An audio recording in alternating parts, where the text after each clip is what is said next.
Thank you for viewing this video. I hope that you will stay right where you're at. I know this is going to be a little bit more lengthy video than what I normally post, but I've tried to sit and cut parts out of this hunt, but it's just so hard to find something to cut out, because this hunt will really teach you a lot if you'll just take time. And I know in the YouTube world and the social media world, everybody wants a 4-minute video hunt or no more than 10 minutes, but I do hope that you'll just stay the whole length of this video and watch, because it's very rare that you get in turkey, out turkey hunting or hunting in videos period, very rare that you get to actually just do something without reenacting, because most of the time we're hunting, we're trying to videotape, and sometimes you got to go back and try to piece stuff together. But we just happen to capture every bit of this action as it happened.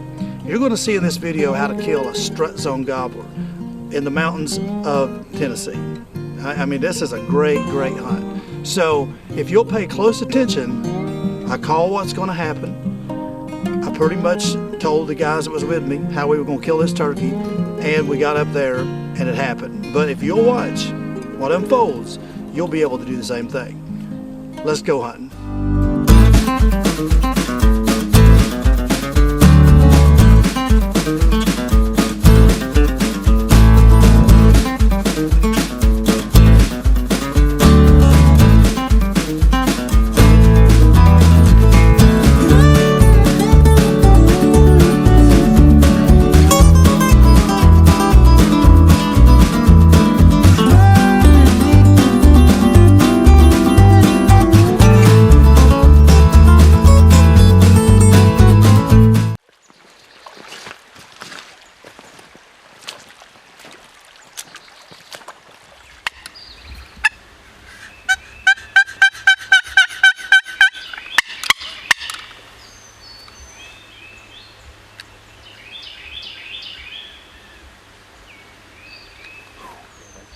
One ridge, there's a road that goes up that way to them.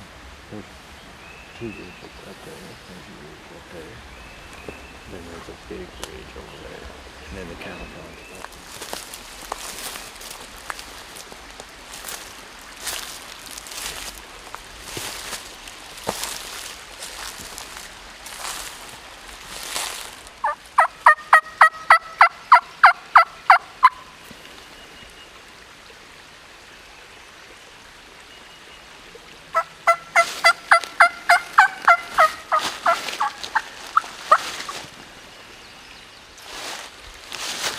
Lifetime turkey will be right over, just right over the, on this side. Can't hear it because you're on this side.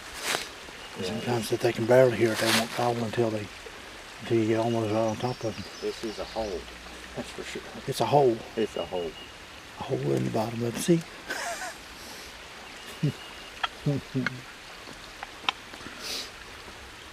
good thing is we get up top. There's about, I'd say 150 acres to walk around up there.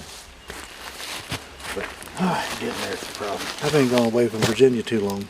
This is exactly like Southwest Virginia. Yeah, I've been away from too long now. I'm getting comfortable with that flat stuff.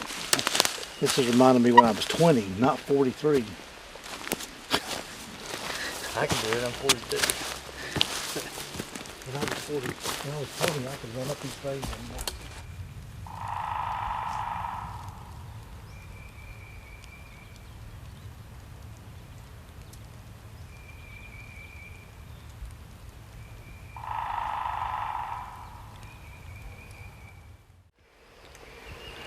Good morning, Tennessee. We're up here in God's country. Way up on a big old ridge. In fact, there's one gobbler right way over there, probably a quarter of a mile. But, turkey hunters do this all the time. They'll sit up here, daylight, waiting for that gobble, see who's closer, right?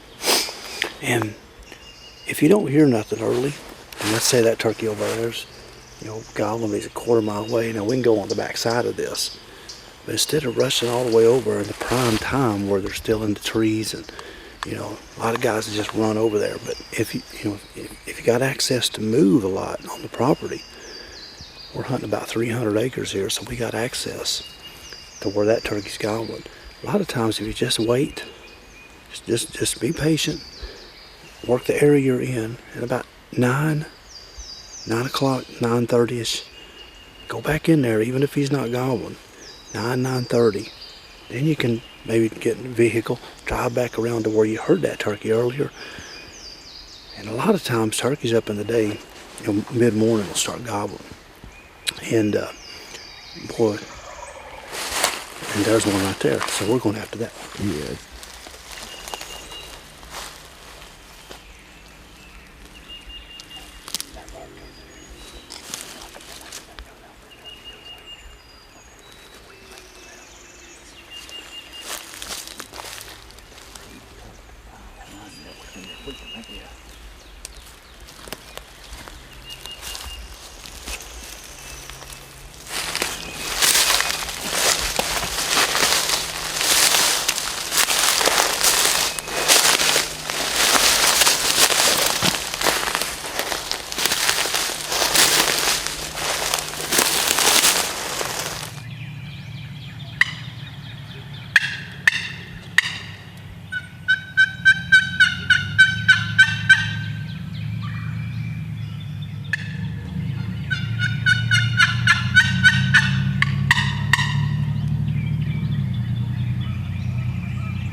He's in his strut zone. He's got a strut zone. He's staying right in the same spot. That's what he's gobbling at, that slate call. He's on that point over there, where he's at. We're going to try to have to get over on that side with him. Just go slow, but he's probably going to stay right there. We'll have to get. It goes to show you, he won't say nothing to that. I picked that slate call up, it's like bam! Now, I think what it is, they have a particular hen that they've been with, or maybe they've heard and they haven't been with yet. That's why you need different calls. I called with that. He's hammering with this here, so you just got, it's just like fishing. You just got to try different things till you. I'm not going to call to him a whole lot till we get over there. I don't know how we're going to get over. We're going to get over on that side with him. Just over on that point. See what he's doing. They get in these strut zones like this. And you get them gobbling. Sometimes you get them, like gobble. Then they'll start gobbling by themselves. That's a good sign. When they start gobbling by themselves after you've called to them, just let him keep gobbling. Don't call to him going over. And once we get over here on this, ridge with him, we'll crow call to him because he was gobbling the crows earlier. And then just get as close as you can and try to get in that bubble. We'll have to be careful as we get on closer, but he's gobbling right on that point. So, because he was up here, did you hear him? He was up here. Then he went down here. Then he came back up here. And now he's back down there. Then so when they walk back and forth like that, and once you get up there, if he keeps doing that, like this, it may not happen, it may happen, you don't know till you're over. But if he's gobbling up here and we can't move, we'll let him go back down there, move up. If you have to get down, comes back up here. And hope he walks back in. And just, every time he walks back down there, move a little bit closer. Might take a couple hours, but I've slipped out on the where when they gobble way down there, you slip right into their bubble, make a couple calls, and they'll just come running right to you because you're right there. And it's tough. You know, it's a tough turkey to hunt, especially in terrain like this, because you're in this high elevation. You've got all these bottoms. It's tough, but that's the way you got to do it. You don't just run. A lot of people will just run right to him. So, oh, let's just go to that point and run right. You blow him out of there. You know? So let's hope.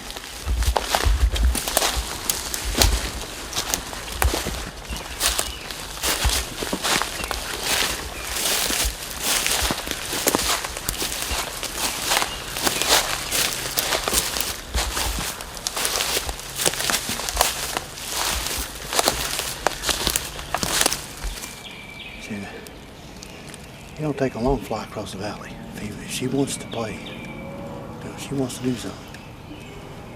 So he's just gobbling, telling her, hey, where you at? Where you at? So I like it when they do that. When they gobble by themselves, it means they're interested. Now if you were calling, and let's just say he wouldn't gobble until you called, that's either a shot gobble or he's close. I'm going to set up. I'm going to be careful. He ain't that far. Listen. He's like right over that ridge. Yeah, it's 100 yards. He's within 100, so.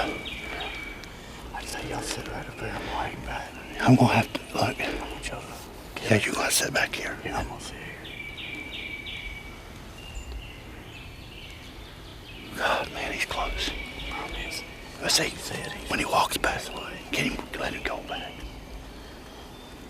We crest the top of that hill, he'll spot us. Oh, yeah. If we call, he'll come. Yeah, he might come in. He's within 100. If he'll just get back, let him go back. Sometimes you gotta wait 30 minutes. Just let him go. But I've killed so many like this, man. And usually when you get, like, if we can get where he gobbled down, you can just go back down the ridge. Yeah, let him go back. Usually, most of the time, if you can get where he just gobbled, you just make like 2 or 3 clucks, a little bit of they'll come running back.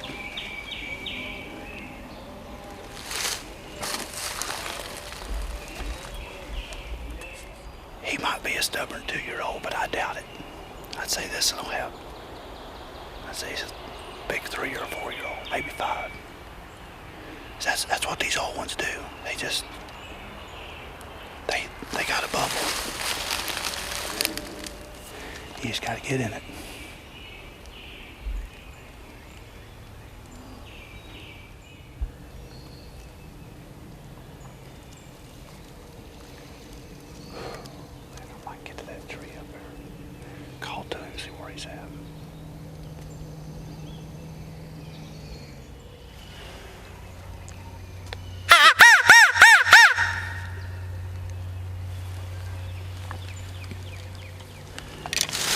Stay here. I'm gonna crawl first. If I don't see him, I'll motion for you. Whoa. I might have to get up there and call and see where he's at.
That's what I want.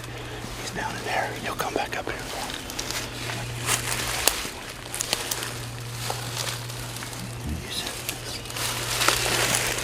You sit right. He's down over. He's back down the bottom. Yeah. So you sit right there. You sit right there.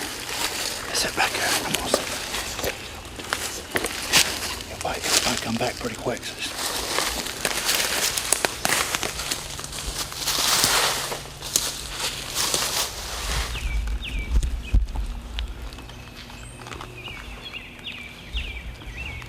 come right up through there.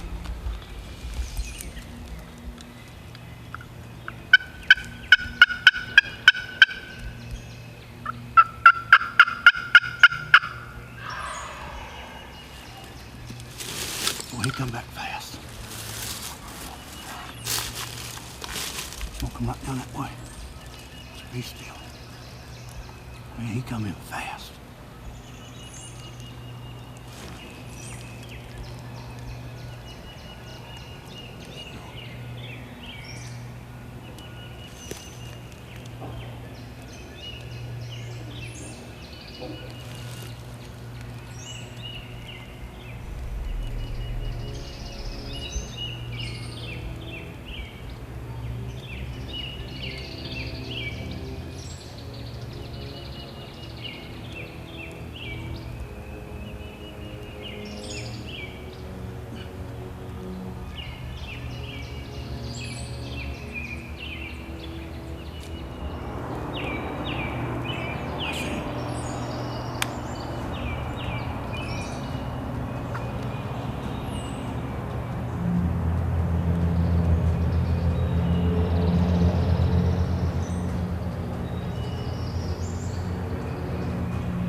That's the way you kill a strut zone gobbler. Did I call it or did I call it? Awesome, man. And you couldn't move, could you? He was like right there gobbling our face. I wanted to move him and got behind that tree, but I was afraid of. Holy smokes, that worked. Did I call it or did I call it? That's exactly what he was doing. I've done that so many times. I've done that so many times over the years, that right there. How long did it take him to get up here after I made that one little call? Just that one little, I told you that, and I done it. I said, you make one or two calls. I could have shot him with, what, 20 yards out there, but I couldn't move. Because that, listen, come on, I want to show you something. Now, I did a mistake, but sometimes you just gotta improvise.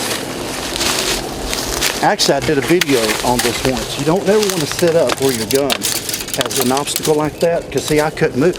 I could have shot him right there when he gobbled, but I couldn't move for that. But that's the only tree I had to live. So try your best not to set up where you got something in your barrel. But I was afraid he was going to walk right through here. Sucker flopped all the way down this. He flopped all the way down this road. Oh man, his tail feathers, some of his tail feathers come out. That ain't good. All right, look at that. Man, lost tail feathers. That ain't good. Boy, look at that. Beautiful, beautiful turkey. Big old boy, he gobbled good, man. I mean, look at, man. See what kind of hooks he's got. Oh yeah, I called it down there on the ridge over on when we was coming to him. I said, I bet he's got some good hooks. He ain't no 2-year-old. It's probably a 4-year-old bird. He's got some sharp points. So, oh yeah, he's probably a 22-pound gobbler at least. All right, man. I tell you, man, look at this. Oh man, his tail feathers just come out. I ain't gonna get to cape that one, but that's all right. We'll get some good pictures and have a memory. But come on in here, Mike. Got Mike from the TWRA with me here in Tennessee today. Sit down here. I'm tired now. We had to walk a pretty good ways to get on this turkey. Well, Mike, Congratulations. what do you think about that, man? That was a good one. Only had to walk a couple of mountains to get it. Phew. Man, I'll tell you, get a shot of this terrain. This is some really tough terrain that we're hunting. We're deep in the mountains with them in Tennessee here. And it's just really steep. I mean, this is some of the toughest terrain I've hunted probably since my West Virginia days when I used to deer hunt up there. And, you know, but, you know, this gobbler, Mike, this gobbler here, when we was way over on that other ridge, and he gobbled early, didn't he? He was like pretty early when he gobbled. 6:15. Yeah. Something like that. So I knew we couldn't go across this bottom. So we went up here. I thought maybe he might sometimes go across, you know, across the valley if he's really hot. I didn't know if he's by himself or not. But we was all the way on that other ridge over there. And this turkey here is a classic example. And not bragging on myself, but pat me on the back. I did call this one. I did call this one perfect. But you know, after 30 years of hunting them, you kind of get to know them a little bit. But this turkey here, he was on this point. Well, no, actually, he was under this point when he gobbled, and we come up there. And when he came up here, we was way over probably 800 yards. But he came over here to this little ridge, and then he gobbled at me. I switched to this slate call here because I hadn't used it none. I've been using my mouth call, been using my box call, but he just went and talked to it. And so, you know, it's just like fishing. Sometimes you just got to keep throwing to what they want. And I pulled out this whole fire starter by Spring Fever Custom Calls, this slate call, and boy, he just ate it up, didn't he? I mean, he just, bam, boy, he hit it. And I was like, okay, that worked. So sometimes you just got to switch calls, whether it's the frequency or maybe it's a hen that they're used to hearing, they're wanting to get back with. And that's why you need an assortment of calls. Boy, he's been strutting a lot. He's an old turkey, and you can tell he's really got wore down there. But this turkey is a classic example of a strut zone gobbler. And what he does is they'll get on these points usually. It's usually a point, not always, but it's usually a point probably 70% of the time. And he'll just walk these points into a ridge and back down a point, up to a ridge, back down a point. So when we was over there at the last place we set, and he started doing that, I told Mike, I said, I believe he'd be a pretty easy turkey to kill if we can get over there. He said, well, we got to go all the way back around this mountain. And it took us a while, but we didn't call. You know, don't be calling to a turkey when you're going to him if you can help it. Sometimes you got to check them and see where they're at. But you know, we tried to crow call to him, he wouldn't say nothing. But I just kind of felt the way he was acting. He had to be coming right through where we're sitting, probably 4, 5, 6 times, just walking and gobbling, walking and gobbling. He'd be down here, and then he'd be back up here, and he'd be back down. So when they do that, what you got to do is you just got to try to get in their bubble, and that's how we killed this turkey. We just got in his bubble. He wasn't going to come across this valley to us. He wasn't going to come 1,000 yards to us. He won't come 500. You had to get in his bubble. So when we got around, and that's the one good thing about timber hunting, where field hunting is, you know, it kind of will mess you up a lot of times. You know, I killed a field turkey last week, killed a hardwood mountain turkey this week, but the mountains are just a lot easier to slip on turkeys when you have to do that. So we got up here, and then I told the boys, I said, just stay back and let me crawl up there, because that last time he gobbled before we set up where we killed him, he was close. Yeah. Like he was right. He had to be like right in here, and we was just not even 80 yards. And I was afraid and I didn't call because I was afraid he'd come looking for us. So we let him back off, and probably about 20 minutes, I crawled up to that tree.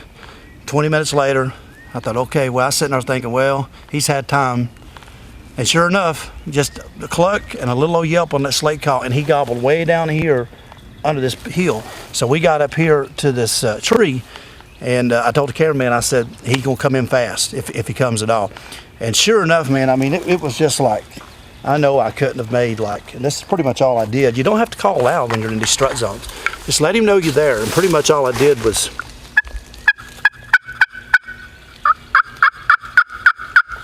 that was it, right there. Boy, he gobbled back, and it was what? Minute and a half. 3 minutes, and he was back up here.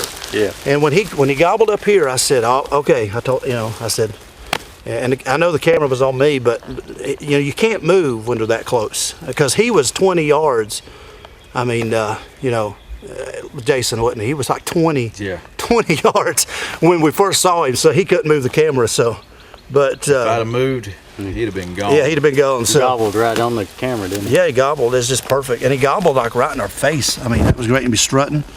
And the reason, a lot of guys, I'll say this too, when you're hunting in thick stuff like this, a lot of guys like to shoot a real open choke. But when you're hunting this stuff, I shoot a 650 choke, because this is why. I mean, it's just thick. So you want as many pellets as possible going in a small hole, and that's pretty much what I had to shoot through. So that's why you shoot a tight choke, because if you shoot too wide of a choke, you're gonna miss, because you're gonna hit a bunch of branches. And I'm sure my pattern probably got knocked off some, but I had enough to get the job done. But boy, that's a nice turkey, and heavy turkey. Just a good day. Thanks for coming and showing us how to do it. Hey man, hope you learned something. We did. But a lot of guys, just like a lot of your audience here, don't know that, and they would have just come right on up in here and blowed it. Mm-hmm. So sometimes that's why I call it the ultimate chess game. Because what you're doing is you're letting him move, and then you're moving. And then you're letting him make a move, and you're moving. And you just got to be a little bit ahead of him. But boy, that was great. That was fun. Yesterday, they about killed me walking around these mountains. But today, I feel pretty good. Hey, we had a great hunt here in Tennessee. It's still one of my favorite places to come. But you can have a turkey hunt just like this. Get outside in Tennessee. Make sure to visit GoOutdoorsTennessee.com. We're going to get off this mountain and go get something cool to drink. We'll see you in the next one.